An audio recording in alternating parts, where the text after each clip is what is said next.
കർത്താവായ യേശുക്രിസ്തുവിന്റെ നാമം മഹത്വപ്പെടട്ടെ.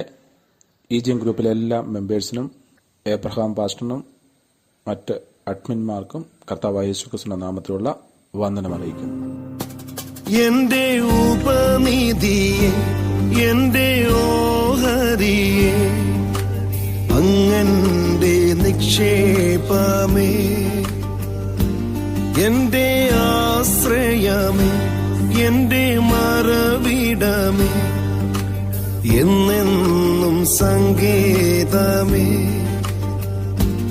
എന്റെ ഉപനിധി, എന്റെ ഓഹരി, അങ്ങന്റെ നിക്ഷേപം. ഇന്ന് നമ്മൾ ചിന്തിക്കുന്നത് ഏകദൈവ വിശ്വാസവും അമ്മച്ചി കഥകളും എന്ന വിഷയമാണ്. ബൈബിളിൽ ഉൽപ്പത്തി മുതൽ വെളിപ്പാട് വരെ വളരെ വ്യക്തവും ശക്തവുമായി അറിയിക്കുന്ന ദൈവിക സന്ദേശമാണ് ഏകദൈവ വിശ്വാസം. എന്നാൽ അതിനോടൊപ്പം തന്നെ അതിനേക്കാൾ ഉപരി ഇന്ന് ലോകമെമ്പാടും പ്രചരിക്കുന്ന ചില അമ്മച്ചിക്കഥകളുമുണ്ട്. ആവർത്തന പുസ്തകം 5-ാം അധ്യായം 7-ാം വാക്യത്തിൽ സർവശക്തനായ ദൈവം തന്നെ പറയുന്നു, ഞാനല്ലാതെ അന്യ ദൈവങ്ങൾ നിനക്ക് ഉണ്ടാകരുത്. എന്തുകൊണ്ടാണ് ദൈവം അങ്ങനെ പറയുന്നത്? ആവർത്തന പുസ്തകം 32-39 പറയുന്നു, ഞാനല്ലാതെ ദൈവമില്ല.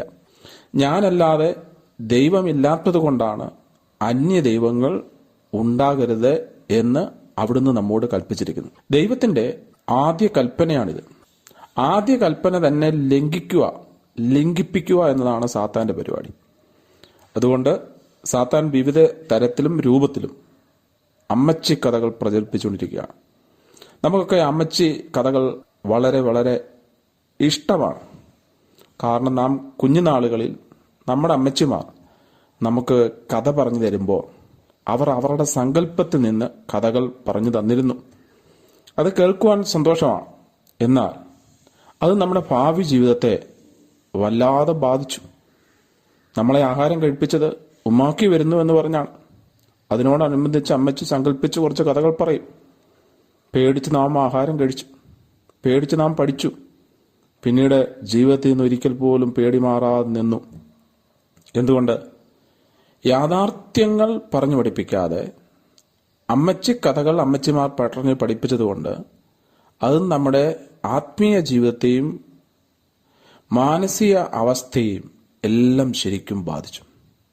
എന്നതുപോലെ തന്നെയാണ് ഏകദൈവ വിശ്വാസം ബൈബിൾ പഠിപ്പിക്കുമ്പോൾ അതിന് വിപരീതമായ അനേക അമ്മച്ചി കഥകൾ ഇന്ന് പഠിപ്പിച്ചുകൊണ്ടിരിക്കുകയാണ്. ദൈവത്തിൽ തന്നെ 3 ആളത്വമുണ്ടെന്ന് വ്യർത്ഥമായി പഠിപ്പിക്കുന്നു. പിതാവായ വലിയ ദൈവം, പിതാവ് സൃഷ്ടിച്ചതല്ല പുത്രനെ, പിന്നെയോ പിതാവിൽ നിന്ന് ജനിച്ച ഒരു പുത്രനാം ദൈവം, പിതാവിൽ നിന്നും പുത്രനിൽ നിന്നും പുറപ്പെട്ട അതിനേക്കാൾ ചെറിയ പരിശുദ്ധാത്മാവായ ദൈവം. പിതാവാണ് പുത്രൻ? അല്ല, പിതാവിനേക്കാൾ ചെറിയ ഒരാളാണ് പുത്രൻ. അത് പിതാവിൽ നിന്ന് ജനിച്ചവനാണ്, സൃഷ്ടിക്കപ്പെട്ടവനല്ല. അപ്പോൾ പരിശുദ്ധാത്മാവാരാ? വലിയ ദൈവമായ പിതാവിൽ നിന്നും അതിനേക്കാൾ ചെറിയ ദൈവമായ പുത്രനിൽ നിന്നും പുറപ്പെട്ട ഒരു ആത്മാവാണ്. ആ ആത്മാവിനോട് പ്രാർത്ഥിക്കാൻ പാടില്ല, ആ ആത്മാവിനെ ആരാധിക്കാൻ പാടില്ല. അത് ചെറിയ ദൈവമാണ്. എന്നാൽ 3 ദൈവങ്ങളാണ്, 3 എന്നാൽ ഒന്ന് തന്നെയാണ്. ഇങ്ങനെയുള്ള വ്യർത്ഥ കഥകൾ മനുഷ്യനെ പഠിപ്പിച്ച് ബൈബിളിന്റെ യഥാർത്ഥ വിശ്വാസത്തിൽ നിന്ന് വ്യതിചലിപ്പിക്കുന്ന അമ്മച്ചി കഥകളുടെ കാലഘട്ടം ഇന്ന് അധികമായി വർദ്ധിച്ചുകൊണ്ടിരിക്കുകയാണ്. ഇതിനെ സ്ഥിരീകരിക്കുവാൻ വ്യർത്ഥ പ്രവചനങ്ങളും ഇതിനെ സ്ഥിരീകരിക്കുവാൻ ബഹുദൈവ ശക്തികളിൽ നിന്നുള്ള ചില അടയാളങ്ങൾ കൊണ്ട് ഈ വിധ കാര്യങ്ങളെ സ്ഥിരീകരിക്കുവാൻ അവർ ശ്രമിക്കുകയാണ്. എന്നാൽ ദൈവത്തിന്റെ വചനം എന്നേക്കും നിലനിൽക്കുന്നതാണ്. ആവർത്തന പുസ്തകം 5-ാം അധ്യായം 7-ാം വാക്യത്തിൽ ദൈവം പറയുന്നത്, ഞാനല്ലാതെ അന്യ ദൈവങ്ങൾ നിനക്ക് ഉണ്ടാകരുത്. ഞാനല്ലാതെ എന്നിൽ നിന്ന് ജനിച്ച ഒരു ദൈവമോ എന്നിൽ നിന്ന് പുറപ്പെട്ട ഒരു ദൈവം പോലും ഉണ്ടാകരുത്. ഞാനാണ് ഏകദൈവം. ആ ദൈവം മാത്രമേ നിനക്കുണ്ടാകാവൂ. ഞാനല്ലാതെ ഒരു ദൈവമില്ല. അതാണ് ബൈബിൾ നമ്മളെ പഠിപ്പിക്കുന്നത്. ബൈബിൾ പഠിപ്പിക്കുന്ന സത്യങ്ങൾ മനസ്സിലാക്കണമെങ്കിൽ ബൈബിളിൽ പറയുന്ന ദൈവത്തിന്റെ ആത്മാവ്, ദൈവം തന്നെയായ ആത്മാവ്, ആത്മാവിന്റെ സാന്നിധ്യം, നിറവ് നമുക്കുണ്ടാകണം. എങ്കിൽ മാത്രമേ ബൈബിൾ സത്യങ്ങൾ ഗ്രഹിക്കാൻ കഴിയത്തുള്ളൂ. ഈ ബൈബിൾ സത്യങ്ങൾ ഗ്രഹിച്ചു കഴിയുമ്പോൾ ഈ സത്യത്തിനു വേണ്ടി നിലനിൽക്കുക എന്നുള്ളത് വളരെ ശ്രമകരമായ ഒരു കാര്യമാണ്. എന്നാൽ ഏക സത്യ ദൈവവിശ്വാസത്തിനു വേണ്ടി നിലനിന്ന നമ്മുടെ പിതാക്കന്മാർ, അബ്രഹാം പിതാവ്, അദ്ദേഹത്തിന് പിതാവിനെ അറിയത്തില്ല, പുത്രനെ അറിയത്തില്ല, പരിശുദ്ധാത്മാവിനെ അറിയത്തില്ല. എന്തിനേറെ പറയുന്നു, യാഹുവേ എന്ന നാമം പോലും അദ്ദേഹത്തിന് അറിയത്തില്ല. പുറപ്പാട് പുസ്തകം 6-ാം അധ്യായം 3-ാം വാക്യത്തിൽ പറയുന്നു, ഞാൻ അബ്രഹാമിനും ഇസ്ഹാക്കിനും യാക്കോബിനും യഹോവ എന്ന നാമത്തിൽ വെളിപ്പെട്ടിട്ടില്ല. അബ്രഹാമിനും ഇസ്ഹാക്കിനും യാക്കോബിനും ദൈവം വെളിപ്പെട്ടത് സർവശക്തിയുള്ള ദൈവമായിട്ടാണ്. അവർ ദൂത സദൃശ്യത്തിൽ ദൈവത്തെ കണ്ടു, മനുഷ്യ സദൃശ്യത്തിലും ദൈവത്തെ കണ്ടു. ആ ദൂതനും മനുഷ്യനും എല്ലാം ആ മഹാദൈവം തന്നെയാണ്. ആ ദൈവത്തിന്റെ പ്രത്യക്ഷതകൾ അവർ കണ്ടു. അബ്രഹാം ആ പ്രത്യക്ഷതയ്ക്ക് തന്റെ വീട്ടിൽ നിന്ന് ആഹാരം ഉണ്ടാക്കി കൊടുത്തു. ആ പ്രത്യക്ഷതയായ മനുഷ്യരൂപം അബ്രഹാം കൊടുത്ത ആഹാരം മുഴുവൻ കഴിച്ചു. അബ്രഹാമിനും ഇസ്ഹാക്കിനും യാക്കോബിനും പിതാവിനെയും പുത്രനെയും പരിശുദ്ധാത്മാവിനെയും അറിയത്തില്ല. അവർക്കറിയാമായിരുന്ന ഏക സത്യ ദൈവം, ആ ദൈവത്തെ അവർ പിതാവേ എന്ന് വിളിച്ചു, സർവശക്ത എന്ന് വിളിച്ചു. ആ ദൈവത്തെ അവർ ആത്മാവേ എന്ന് വിളിച്ചു. ആ ദൈവത്തോട് അവർ പ്രാർത്ഥിച്ചു. അതവരുടെ ജീവിതത്തിൽ വലിയ അനുഗ്രഹത്തിന് കാരണമായി. മോശയ്ക്കും ഈ വിധ കാര്യങ്ങളൊന്നും അറിയത്തില്ല. ഇന്നത്തെ അമ്മച്ചിക്കഥകളൊന്നും അവർക്കറിയത്തില്ല. ദാവീദിനും അറിയില്ല. ഇവർക്കൊക്കെ ഏക സത്യ ദൈവത്തെ മാത്രമേ അറിയുള്ളൂ. പ്രിയപ്പെട്ടവരെ, ഏക സത്യ ദൈവം, പുതിയ നിയമം തുടങ്ങുന്നത് തന്നെ, യോഹന്നാന്റെ സുവിശേഷം തുടങ്ങുന്നത് തന്നെ അദൃശ്യനായ ദൈവത്തിന്റെ കാര്യം പറഞ്ഞുകൊണ്ട് തന്നെയാണ്. ആദിയിൽ വചനമുണ്ടായിരുന്നു, വചനം ദൈവത്തോടു കൂടിയായിരുന്നു, വചനം ദൈവമായിരുന്നു.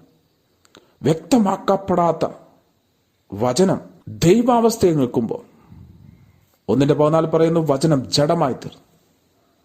ആ വചനത്തിന്റെ വ്യക്തമാക്കപ്പെട്ട രൂപമാണ് നമ്മുടെ കർത്താവായ യേശുക്രിസ്തു.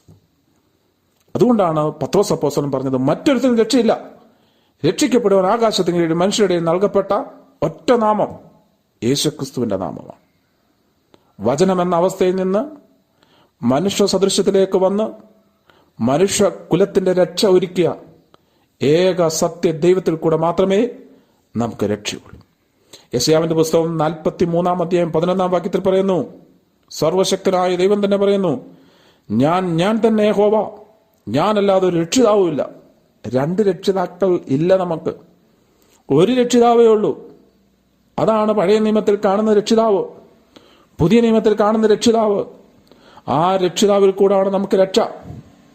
ആ രക്ഷിതാവിൽ കൂടെ രക്ഷയുള്ള എന്ന് അപ്പസ്തലന്മാർ ശക്തമായി പ്രസംഗിച്ചു. ആ രക്ഷിതാവിൽ കൂടെ അല്ലാതെ ഒരു രക്ഷയും മനോകുലത്തിനില്ല. ആകാശത്തിന് കീഴിൽ മനുഷ്യരുടെ നൽകപ്പെട്ട ഏകനാമം യേശുക്രിസ്തുവിന്റെ നാമമാണ്. ഹോശയ്യാവിന്റെ പുസ്തകം 13-ാം അധ്യായം 5-ാം വാക്യത്തിൽ പറയുന്നു, ഞാനല്ലാതെ ഒരു രക്ഷിതാവില്ലല്ലോ. ദൈവം തന്നെ പറയാണ്, ഞാനല്ലാതെ ഒരു രക്ഷിതാവില്ലല്ലോ. നമുക്കൊരു രക്ഷിതാവേ ഉള്ളൂ, യേശു കർത്താവാണ്, സർവശക്തനാണ്. ആ സർവശക്തന്റെ മനുഷ്യ പ്രത്യക്ഷതയാണ് യേശു കർത്താവ്.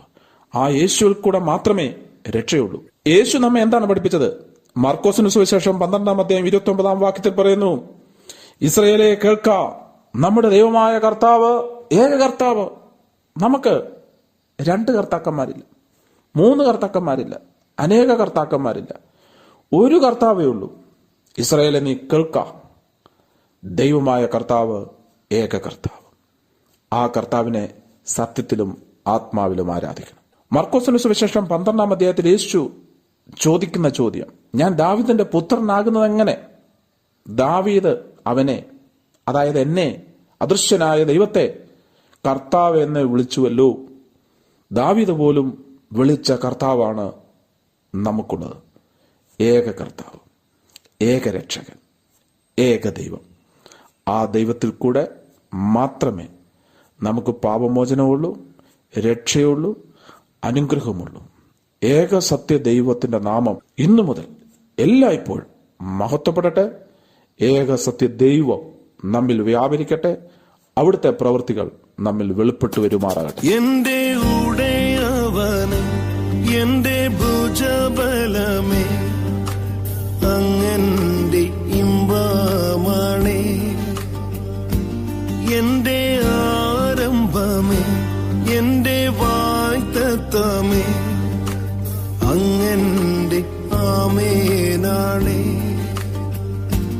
എന്റെ